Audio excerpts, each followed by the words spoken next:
Sandy says read, and welcome to the channel. Today we are going to do a booktube tag, and this is actually two booktube tags that we're going to do today. These are both Muppet tags, and let me go over here on my screen so that I can make sure I'm telling you all the right things. All right. Okay, this is the Muppets book tag, and hold on, the Jim Henson tag. Yes, I'm combining these two because these were started by the same fellow, Gareth, at Books, Songs, and Other Magic. He's the one who has brought these cool tags to us. He started these things. The Muppets book tag, he just started here very recently. I think maybe 3 weeks ago from when I'm filming this. I first saw this one at Kelly's channel over at Books I'm Not Reading, and I watched it and I got so excited and I commented, and so she subsequently tagged me. So yay, I'm doing this one in response to that. But I noticed that Gareth had done another tag, not just like it, but similar to, because of the Muppet theme of the Jim Henson tag, which I think was 2 years ago that he started this one. And I saw it at CriminOlly's channel. So I wrote down, or tagged, no, what did I do? I copied the prompts from both of those channels over here so that we could go through them together. Yeah. Do I sound a little crazy? Yeah. It's mayhem and chaos here today, you guys. It's just the way it's going to be. Let's start with the one, hold on. Okay, yes, we're going to start with the one that I saw most recently, the Muppets tag. We'll start with that one, the most recent one. Because that's the first one on my screen. The prompts are: 1, Kermit, name a book with a great leader. Now, you guys, there's the obvious Lord of the Rings, which I think I could use for most of these, for a lot of these. But I also want to say Ross Poldark by Winston Graham. Because Ross Poldark, and there's probably a glare on this, so let me just kind of shake it a little bit at you there on the screen. I can't see the screen anymore because I'm looking at my screen on the computer. Okay, Ross Poldark by Winston Graham. Ross is an awesome, fabulous leader. Okay, like when he comes back from the war in the States, he's just down on his luck, down and out, depressed by everything that has happened, and he has to climb out of despair, and he becomes a leader in his community. He is an awesome leader.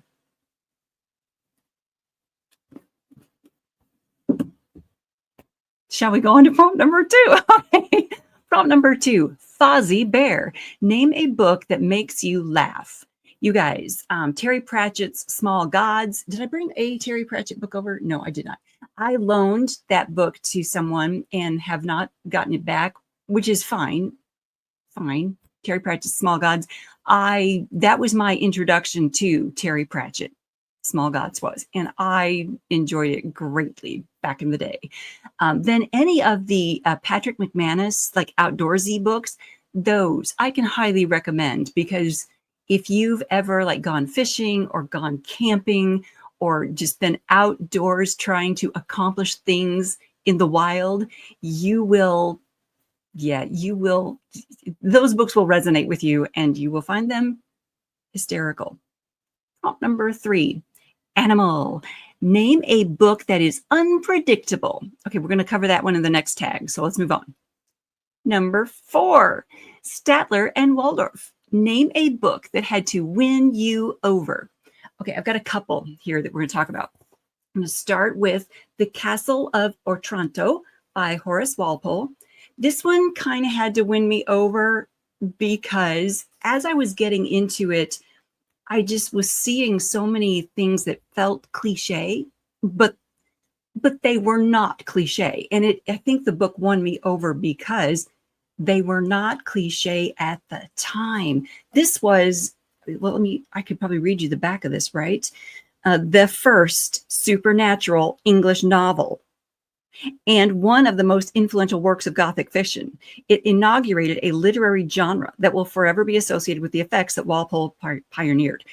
So the things that I was like reading and seeing as, well, yeah, of course that's happening. Well, yeah, of course that's happening. It felt like some of the things that were happening were cliche. They weren't cliche at the time. They were brand new. They were pioneering. So yeah, it took a minute for this one to win me over because I wasn't approaching it correctly at first, but I did end up enjoying it greatly. Yeah. Okay. Then another one that took a minute to win me over was Heathcliff, The Return to Wuthering Heights. And I had kind of forgotten about this book until just this past week when, oh, you guys, The Uncommon Reader, and I'm so sorry that her name just left my brain, but I think a lot of things are going to be leaving my brain as we go through this tag. That's what we're dealing with today. This book came back to me because we had a discourse on one of my videos, and so this one came back to my mind, and so I grabbed it off the shelf, and yes, this one had to win me over. I mean, if you're going to write a book about a Bronte character, you've got to push a boulder up a hill to do it right. I'm just saying, and I think that this did a pretty nice job. I'm not saying it is a great literary masterpiece. I'm not saying that it needs to be in the Bronte, canon, but it did a nice job. I mean, it looked at the years when Heathcliff was away from Wuthering Heights and the return to Wuthering Heights. Yeah. And I think it was released in 1992. And I am about to dive into Rochester by J.L. Neiman. This one was released in, oh my gosh, what year did 2009. Okay. By Trafford Publishing up in Canada. I think they're located in Canada. Yeah. Printed in Victoria, BC, Canada. I'm going to dive into this one. I haven't yet because I'm a little nervous. Like I just said, if you're writing a novel based on a Bronte character, and especially Rochester, come on. But I'm looking forward to diving into this and seeing what I think. I bet there's a glare on it, but there you go. Shall we move on to the next prompt? Prompt number 5, Ernie. Name a character that is innocent or naive or both. Well, you guys, let's just go on with the Brontes here and say Jane Eyre. Jane, in the beginning, is into the middle of the book. She is quite the innocent and naive character. I mean, she's quite naive to the ways of men of the world. I mean, I think Rochester does her a great disservice until he realizes I'll just leave it at that. I think that Jane is quite innocent throughout the book, but she is a bit naive to the ways of men, as Miss Fairfax points out to her. Number 6, Gonzo the Great. Name a book that defies simple genre definitions. You guys, any of the Dragon Riders of Pern books, right? I mean, that defies genre definitions. But I want to call out the Bible. Okay, and I wrote down here, you've got adventure, poetry, horror, the greatest love story ever told, mini love stories, genealogy, war stories, nation building, instruction manuals, self-help, and an autobiography, all wrapped up in one. Yeah, so there's genre blending and crossing of genres all over this book. Great. Number 7, Dr. Bunsen Honeydew. Name a book with a great concept. I'm going with, I can get it over here, The Anubis Gates by Tim Powers. I read this many years ago and loved it. I loved the time travel concept in Anubis Gates, and I can highly recommend this book to anyone. Number 8, are we up to 8? Dr. Teeth. Name a character that lights up the scene and makes you smile. You guys, I'm going to just get self-serving here and say Henry Bakerson. In my book, Choices Meant for Gods. Henry is over here behind us, little Funko Pop of Henry Bakerson. I freaking love Henry.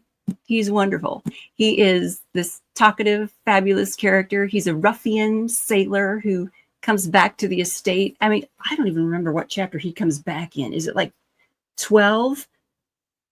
We're like into the story, into the narrative, maybe 13, chapter 13, before Henry shows up. But when he does, he is this breath of fresh air. He's a little bit comedic and he's just wonderful. I love him. He is so odious to Godric Timon, and we absolutely despise Godric Timon. So when Henry shows up and Godric hates him, we're happy about that. I mean, Henry just makes me smile every time he's around. So yeah, Henry. Yeah, I'll stop. Number 9, Rolf the dog. Name a character that's laid back and copes with the chaos around them. I'm going to go with Eleanor from Sense and Sensibility. Sweet, wonderful, patient Eleanor. She just deals with disappointment after craziness, after, she just deals with it all. She just copes with it. When things get chaotic, she copes with it and she handles it. So what she is, just this mature, fabulous character who handles everything with grace. Yeah, I like Eleanor a lot. Yeah, so she is a character that I think is laid back and copes with the chaos nicely. All right. Number 10, The Muppets. Name a book with a great found family. I'm going with a couple here. The Belgariad from David Eddings. I hope there's not a glare. It's not too shiny. I'm going with the Belgariad, but I might be misremembering the actual factual relationship between Gariad and Aunt Pol. Polgara, the sorceress. She's called Aunt Pol, and he sees her as his aunt, but she's not really his aunt in the beginning. And I don't remember now. You guys, I read this when I was a teenager, okay? And I am ancient now. I don't remember if Polgara was truly his aunt in reality, or if she was just like she adopted him as such. I don't remember that. So there's like a found family element to it. And of course, the gal that he ends up marrying becomes his family, and there's a found family element in the group that travels together too. I think there's a found family in the Bulgarian.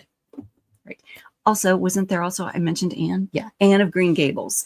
I think that once Anne settles in at the farm and once Matilda starts to accept her more, that relationship growing becomes a very nice found family in Anne of Green Gables. I can recommend that as a wonderful found family right there. Okay, now we're going to move on to the Jim Henson tag. And before we get into it, guys, there will be tons of timestamps in this, okay? So that you don't have to sit through what I'm about to do. What I'm about to do is talk to you about the Muppets and how much I love the Muppets and Sesame Street and all that good stuff. Because apparently Jim Henson had a big influence on me as a child. And I didn't really realize that until I got older. I love the Muppets. I love Kermit the Frog. I love Grover and Gonzo and his chickens. I dig that stuff, you guys. Maybe I'm still a kid at heart. I don't know. When I was a kid, my parents used to have me do the Swedish chef impersonations for their friends. And I did, and I used to do the little bork, bork, bork, bork thing for their friends, for the adults in the room, right? And I enjoyed doing it because I was a little nerd. Even back then, I was a little nerd. I liked Animal. He was my favorite Muppet for the longest time. And maybe it was because he was so chaotic and crazy and he played the drums. I really liked Animal. My favorite episode of the Muppets, and the one that I still just, to this day, I can picture in my mind Elton John playing the piano and singing Crocodile Rock with all those little Muppets around him, right? That is like a core childhood memory for me, was Elton John. So here was this rock star, right? This human being rock star playing a piano and playing with these Muppets. And that affected me. I thought that was cool. And so I've always had this spot in my heart for Elton John, because as a kid, I saw him as this cool adult who was willing to play with these Muppets on TV for us kids who were watching. And I liked that. Thought that was wonderful. I used to have a Super Grover poster on my wall when I was a kid. So yes, these Muppets influenced me a lot. I liked them a lot. When I was a little kid, very little kid, we went to this, maybe it was a convention, but it was in a big convention hall, a convention where I got to meet Big Bird. I got to meet Big Bird, and I was so excited about that. And one of the feathers had fallen off of Big Bird in the floor, and I picked it up and I kept that. You guys, I kept that for the longest time. That was like a little treasured memento that Big Bird had lost a feather in the floor, and I got it and I kept it. So yeah, I was into the different Muppets. One of the reviews that we've done here on the channel was of the assistant to the villain. And in that, I talked about the Frog Prince. It was a record that I had when I was a kid that my mom would, put on and play for me. And it was Kermit the Frog and the little Frog Prince that was his friend. I don't remember the little frog's name, but I think it was his nephew, right? Which doesn't make a lot of sense. I didn't know Kermit had a sister. But anyway, Kermit the Frog and the little Frog Prince. And there was a story about this princess who had lost, she had lost the ability to speak correctly, kind of like I'm doing right now. She had lost the ability to speak correctly because this evil queen had married the king and cursed her. And so there was you had to do this special thing to get rid of the curse. And that was the plot of the story. Yeah, but I talked about that in the review for the assistant to the villain. It made sense in that review. And you can go back and watch that review if I remember to put it in the drop-down box below. Okay, all of that so that you understand why doing this Muppets tag and the Jim Henson tag, it was something I was not going to let pass me by. I wanted to do this. So let's now dive into the Jim Henson tag, which I saw at CriminOlly's channel, and we'll go into the prompts and start with number 1, Sesame Street.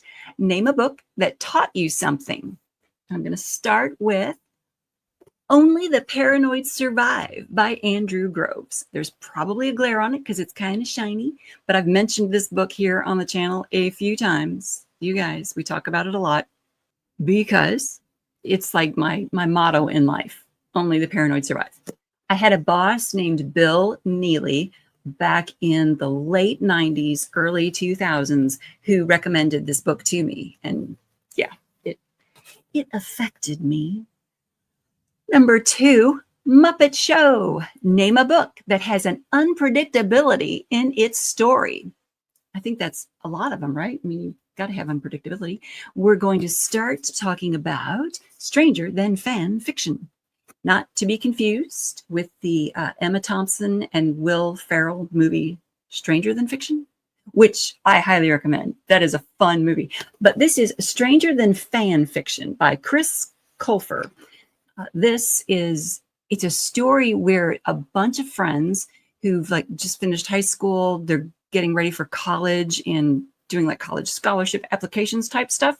They end up going like on a road trip with this movie star. They are a huge fan of this movie star. Okay. And the unpredictability comes in during the trip. And as they learn about this movie star and his, I don't want to say narcissism, but his personality disappointments. It's an interesting read.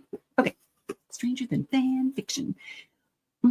Let's see, number 3. Okay, number 3, Muppet Show's Newscaster. What book tackled a current political or social issue well? I want to say, if I can get a hold of it here, this You Can't Joke About That by Kat Timpf. Kat, she is hilarious, and her book is nicely done, talking about how there's probably a glare on it, right? How we in society have gotten so like easily offended by things, and we just don't let ourselves laugh so much anymore. We don't let ourselves, let go of our insecurities or our easily offendedness, and we don't laugh anymore. You can't joke about that. Next, number 4, Dark Crystal. Name a book that is an excellent example of world building. Did I bring the book over here? No. Lord of the Rings. Duh. Yeah. Number 5, Levy. I mean, I don't think I need to say too much more about that, right? I mean, come on. We all know that the professor was like the ultimate in world building. Number 5, Labyrinth. Name a book with a great friendship in the story. Okay, we could say Lord of the Rings again, right? Of course we could. We could also say Stranger Than Fan Fiction, which we just talked about, because those kids had just come through high school and they were great friends. We could talk about, yeah, we could say My Own Choices Meant for Gods again, because the friendship between Nigel and Henry in Choices Meant for Gods is, I mean, it's special to me. Those two, they're awesome. But let's go with Catherine. Did I bring the book? Yes, I did. Okay, let's go with Catherine in Jane Austen's short, unfinished novel by the name Catherine. This is like fresh in my mind because I just did Jane Austen July, and I read Love and Friendship and Other Youthful Writings for Jane Austen July. And one of her later novels, which she didn't finish, is called Catherine. And is it Catherine or a Bower? I think that's the full name of it, or a Bower, because Catherine built with 2 of her friends, Cecilia and Mary, a bower. It's like this lovely arbor at the end of her aunt's garden.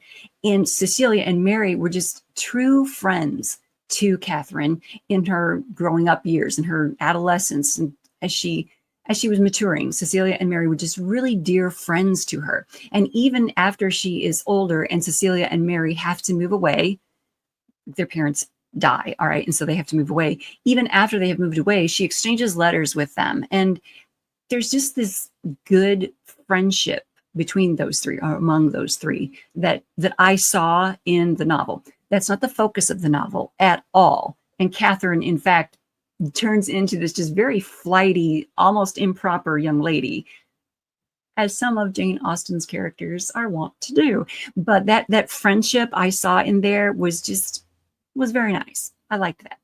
Okay. Prompt number 6 is The Storyteller. Name a book with great storytelling. And I have here the book I had difficulty picking up, The Princess Bride by William Goldman. And I'm actually going to read you guys just a little snippet, like you don't know the story. But I'm reading you this little snippet because this is the example of the great storytelling in here. I mean, I don't think there's anyone out there who has not seen this movie. And if you have not seen this movie, I invite you to stop watching this video and go watch the movie right this minute. It is that important to your development as a human being to go watch that movie. But on page 99, we have, the moment of interruption where the narrator, the storyteller, interrupts the story, because that's part of the great storytelling happening in here. But he's interrupting the story and he says, "She does not get eaten by the sharks at this time," my father said. I looked up at him. "What? You looked like you were getting too involved and bothered, so I thought I would let you relax." "Oh, for Pete's sake," I said. "You'd think I was a baby or something. What kind of stuff is that?" I really sounded put out, but I'll tell you the truth. I was getting a little too involved, and I was glad he told me. I mean, when you're a kid, you don't think, well, since the book's called The Princess Bride, and since we're barely into it, obviously the author's not about to make shark kibble of his leading lady. You get hooked on things when you're a youngster. So to any youngsters reading, I'll simply repeat my father's words since they work to soothe me. She does not get eaten by the sharks at this time. And then we dive back into the story. And isn't that just clever? And isn't that so nicely worded and so nicely worked in? I like it a lot, and I think that is great storytelling. Now, there are editors out there that will tell me that is authorial interruption. I don't care. I love it. I think that was great. Okay, what is our next one? Number 7? Yes, we're up to number 7. Farscape. Name a book that is wild, weird, and unpredictable. I'm going to go with Apparitions by Raven Bauer. And I am aware there's a glare on this, so I'm going to wave it a little bit at you. Now, I wouldn't call this wild necessarily. It's not necessarily a wild book, but it has plenty of like fabulously weird things that happen in here, okay? There are weird elements. There are unpredictable moments that just make your skin crawl, okay? This is a horror novel. So there's a bit of a mystery in there too, but this is a horror novel for sure. Next up, number 8, dinosaurs. Dino, DNA. Dinosaurs. Name a book with a great monster in it. The entire Hunted series by Mercedes Lackey has good monsters. Elite, the second book in the trilogy, I think Elite is where the Thunderbirds were introduced, I think. And the Thunderbirds are the monsters that I really dig from the series. And I actually, when I did a review of the Hunted trilogy, I did a separate video just on the Thunderbirds because I liked them so much. They had so much sentience and so much awareness, and they were willing to change their point of view about who was their controller and who was the villain. They were awesome. I really liked them, the Thunderbirds, as monsters, but not really monsters in Elite. Number 9, Never Ending Story. Name a book that is too long. The Dome by Stephen King. I no longer have it in my home. I think I donated it to a library. I can tell you that I did not finish it. It just was a really long book. But also, Les Miserables. Yeah. This one is, Victor Hugo wrote a really thick book. You can see that I have not made any progress on it since the last time we discussed it here on the channel. That's where the bookmark is right there, because I've just let other things interrupt me. I've let other things prevent me from getting back to it. I want to get back to it because I was enjoying what I was reading so far. I just haven't. It's a thing in my life, you guys. Then number 10. Wait. Name a book that is too long. So this may not be too long. It may just be the fact that it is long. It might not be too long because I'm enjoying the story. And I bet I enjoy it all the way through. Let's move on to number 10. Fraggle Rock. Name a book with little creatures in it. Well, since we already mentioned Labyrinth a second ago as one of our prompts, let's go ahead and say Labyrinth. Labyrinth has little creatures that are awesome and cute and great. Remember the little worm at the very beginning? The little worm who's like, don't go that way. Yeah. There we go. You guys, we have just done a fabulous, wonderful duo of Muppet prompts that I enjoyed greatly. I thought they were very fun. Did we do them all properly? Up here in the first one, where were we? Animal. Name a book that is unpredictable. We did that down here in the second prompt. Which one was it? Unpredictable. Yeah, Farscape. Name a book that is weird and unpredictable. That was Apparitions by Raven. Raven Bauer was one of the authors in the Archibooks publishing family back when I was in that publishing family, back when Archibooks was still a thing. Thumbs up for the Muppets. Thumbs up for doing a fun set of tags that take us on a walk down memory lane, looking back at our childhood a little bit. You guys, I want to invite anyone out there who enjoys this to do this tag as well. Either one of them, both of them. Have fun with it. I mean, playing with tags about Muppets is fun and endearing and great. I like it. I'm so glad that Gareth came up with these tags. They're fun and great. I invite you guys to all do them. I might tag a couple of folks who I haven't seen doing these yet. But if I tag you and you've already done them, ignore me. But hey, have fun with it. Thank you so much for tuning in.